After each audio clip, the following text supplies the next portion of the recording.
Oliver Twist by Charles Dickens. Chapter 1.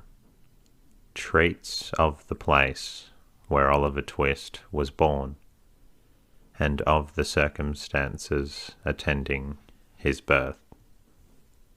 Among other public buildings in a certain town, which for many reasons it will be prudent to refrain from mentioning, and to which I will assign no fictitious name, there is one anciently common to most towns, great or small, to wit, a workhouse, and in this workhouse was born, on a day and date which I need not trouble myself to repeat, inasmuch it can be of no possible consequence to the reader, in this stage of the business, at all events, the item of mortality, whose name is prefixed to the head of this chapter. For a long time after it was ushered into this world of sorrow and trouble by the parish surgeon, it remained a matter of considerable doubt whether the child would survive to bear any name at all, in which case it is somewhat more than probable that these memoirs would never have appeared, or if they had, that being comprised within a couple of pages, they would have possessed the inestimable merit of being the most concise and faithful specimen of biography extant in the literature of any age or country. Although I am not disposed to maintain that the being born in a workhouse is in itself the most fortunate and enviable circumstance that can possibly befall a human being, I do mean to say that in this particular instance it was the best thing for Oliver Twist that could by possibility have occurred. The fact is that there was considerable difficulty in inducing Oliver to take upon himself the office of respiration, a troublesome practice, but one with custom has rendered necessary to our easy existence, and for some time he lay gasping on a little flock mattress, rather unequally poised between this world and the next, the balance being decidedly in favour of the latter. Now, if during this brief period Oliver had been surrounded by careful grandmothers, anxious aunts, experienced nurses, and doctors of profound wisdom, he would have most inevitably and indubitably have been killed in no time. There being nobody by, however, but a pauper old woman, who was rendered rather misty by an unwonted allowance of beer, and a parish surgeon who did such matters by contract, Oliver and nature fought out the point between them. The result was that, after a few struggles, Oliver breathed, sneezed, and proceeded to advertise to the inmates of the workhouse the fact of a new burden having been imposed upon the parish, by setting up as loud a cry as could reasonably have been expected from a male infant who had not been possessed of that very useful appendage, a voice for a much longer space of time than 3 minutes and a quarter. As Oliver gave this first proof of the free and proper action of his lungs, the patchwork coverlet which was carelessly flung over the ironed bedstead rustled, the pale face of a young woman was raised feebly from the pillow, and a faint voice imperfectly articulated the words, "Let me see the child and die." The surgeon had been sitting with his face turned towards the fire, giving the palms of his hands a warm and a rub alternately. As the young woman spoke, he rose and, advancing to the bed's head, said, with more kindness than might have been expected of him, "Oh, you must not talk about dying yet."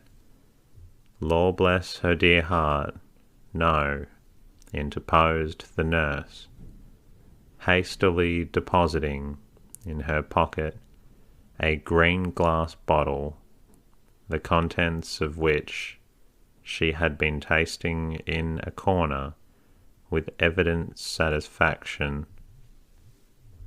"Lord bless her dear heart, when she has lived as long as I have, sir, and 13 children of her own, and all on them dead except 2, and them in the workus with me. She'll know better than to take on in that way, bless her dear heart. Think what it is to be a mother. There's a dear young lamb do."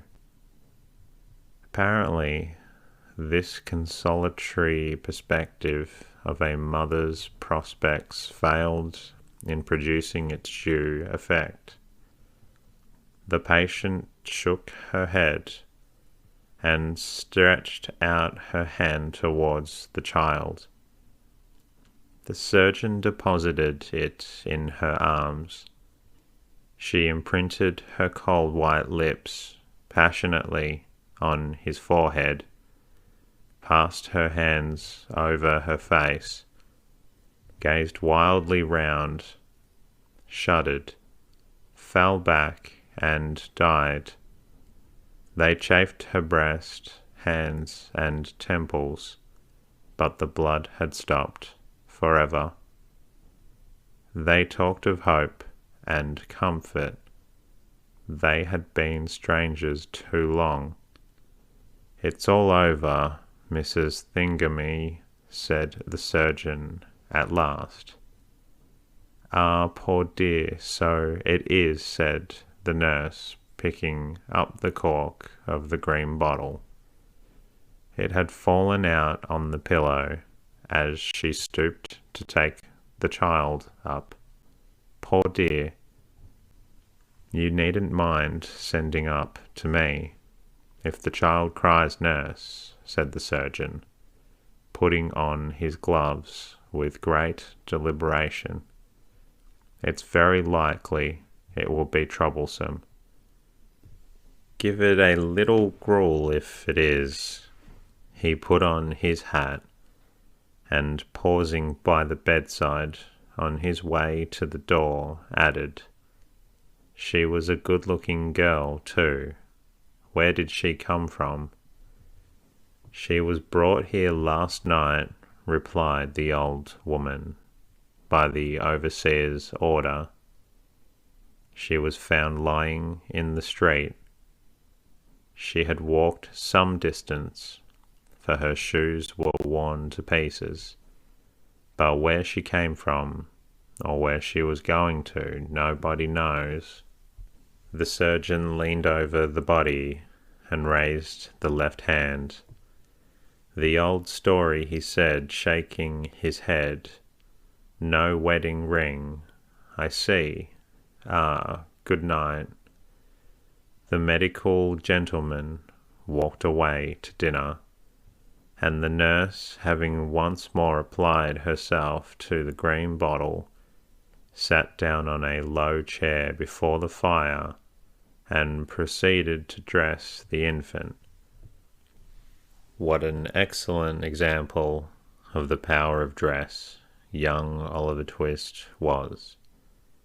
Wrapped in the blanket which had hitherto formed his only covering, he might have been the child of a nobleman or a beggar.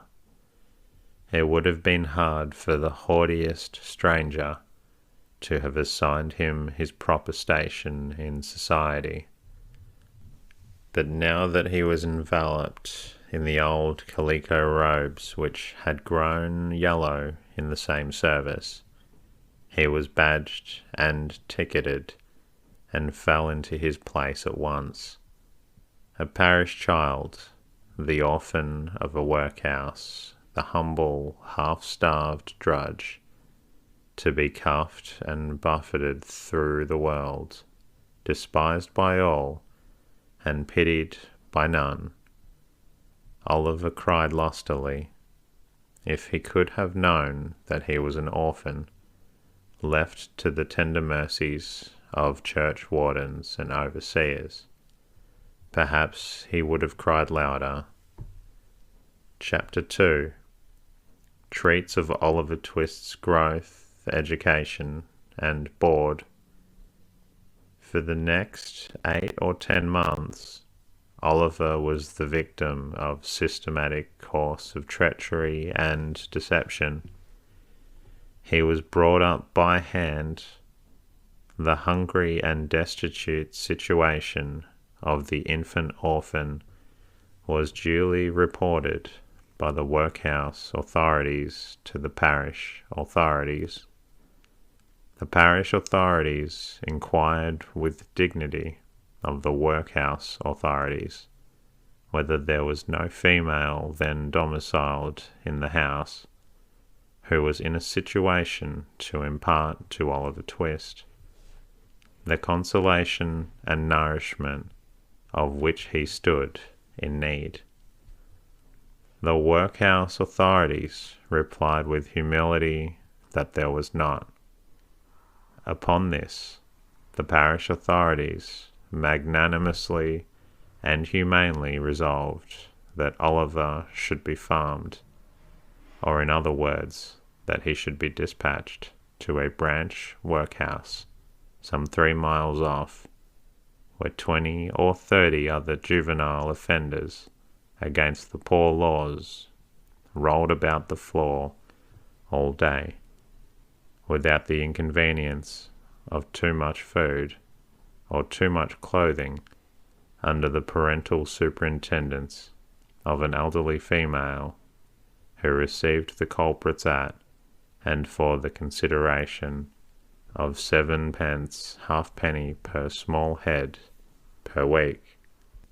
7d. halfpenny's worth per week is a good round diet for a child. A great deal may be got for 7d. halfpenny, quite enough to overload its stomach and make it uncomfortable. The elderly female was a woman of wisdom and experience. She knew what was good for children, and she had a very accurate perception of what was good for herself. So she appropriated the greater part of the weekly stipend to her own use, and consigned the rising parochial generation to even a shorter allowance than was originally provided for them, thereby finding in the lowest depth a deeper still, and proving herself a very great experimental philosopher. Everybody knows the story of another experimental philosopher who had a great theory about a horse being able to live without eating, and who demonstrated it so well that he had got his own horse down to a straw a day, and would unquestionably have rendered him a very spirited and rampacious animal on nothing at all if he had not died 24 hours before he was to have his first comfortable bait of air. Unfortunately, for the experimental philosophy of the female to whose protecting care Oliver Twist was delivered over, a similar result usually attended the operation of her system, for at the very moment when the child had contrived to exist upon the smallest possible portion of the weakest possible food, it did perversely happen in 8.5 cases out of 10, either that it sickened from want and cold, or fell into the fire from neglect, or got half smothered by accident, in any one of which cases the miserable little being was usually summoned into another world, and there gathered to the feathers it had never known in this. Occasionally, when there was some more than usually interesting inquest upon a parish child who had been overlooked in turning up a bedstead, or inadvertently scalded to death when there happened to be a washing, though the latter accident was very scarce, anything approaching to a washing being of rare occurrence in the farm, the jury would take it into their heads to ask troublesome questions, or the parishioners would rebelliously affix their signatures to the remonstrance. But these impertinences were speedily checked by the evidence of the surgeon and the testimony of the beadle, the former of whom had always opened the body and found nothing inside, which was very probable indeed, and the latter of whom invariably swore whatever the parish wanted, which was very self-devotional. Besides, the board made periodical pilgrimages to the farm, and always sent the beadle the day before to say they were going. The children were neat and clean to behold when they went, and what more would the people have? It cannot be expected that this system of farming would produce any very extraordinary or luxuriant crop. Oliver Twist's 9th birthday found him a pale, thin child, somewhat diminutive in stature, and decidedly small in circumference. But nature or inheritance had implanted a good, sturdy spirit in Oliver's breast. It had had plenty of room to expand, thanks to the spare diet of the establishment, and perhaps to this circumstance may be attributed his having any 9th birthday at all. Be this as it may, however, it was his 9th birthday, and he was keeping it in the coal cellar with a select party of 2 other gentlemen who, after participating with him in a sound thrashing, had been looked up for atrociously presuming to be hungry, when Mrs. Mann, the good lady of the house, was unexpectedly startled by the apparition of Mr. Bumble the beadle, striving to undo the wicket of the garden gate. "Goodness gracious, is that you, Mr. Bumble, sir?" And Mrs. Mann, thrusting her head out of the window, in well-affected ecstasies of joy, "Susan, take Oliver and them 2 brats upstairs and wash them directly."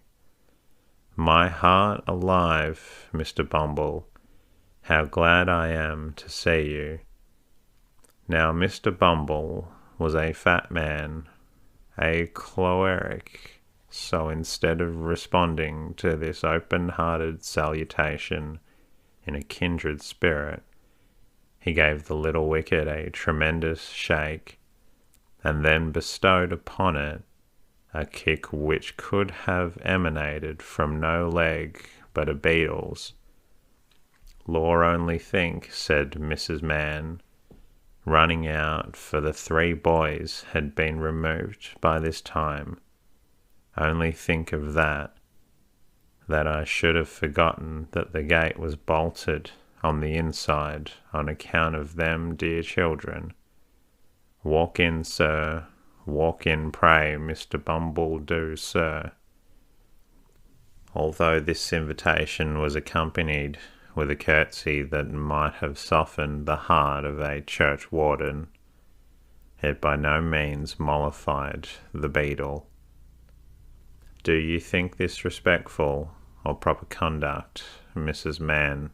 inquired Mr. Bumble, grasping his cane, "to keep the parish officers awaiting at your garden gate, when they come here upon parochial business with the parochial orphans?